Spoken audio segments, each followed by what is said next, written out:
All right, so we're in 2005A, so this is the left side of the Longhorn Room if you were entering through the doors. And I'm just going to show you a couple of things in this particular spot.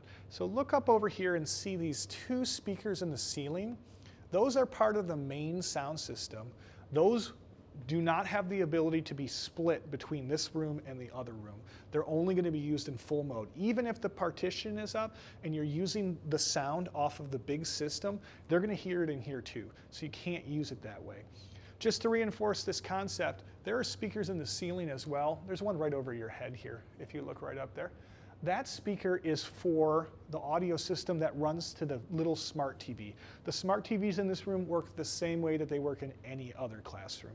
But the big speakers are what we're worried about. However, on this side of the room is where the brains of the system that sits in the large Longhorn room is. Come with me for a second, I'm going to show you where they are.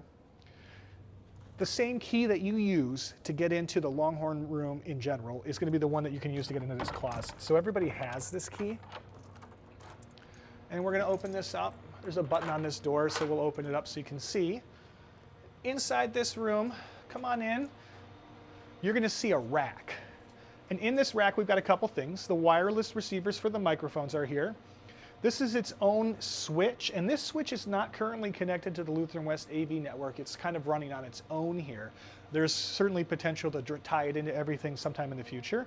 There's a drawer right here, and inside that drawer, you're probably going to find an iPad, and that one is the one you can use to control the system. There's also some cables, HDMI, a couple of direct boxes, some audio things that you need. There is a power cord for the iPad right here, and we want that to be nice and charged, so when you put it back, plug it in. It is plugged in through the back here. Down at the bottom, you're going to see a couple of power amps. These just stay on. You don't have to worry about this at all. But when the system turns on and off at the other side, that's when this stuff starts moving. You'll see a mic stand and some other miscellaneous audio equipment is stored in here, as well as some chairs. But come over here for a second. On this shelf here, you're going to see the charging spot for all the mics. Now, on the wireless mics that are like this, they have a little connector port. You just set it down directly in, and it will charge for you. So when you're done using a mic, put it back in there. That's all you got to do. There's one special one. This is the body pack mic.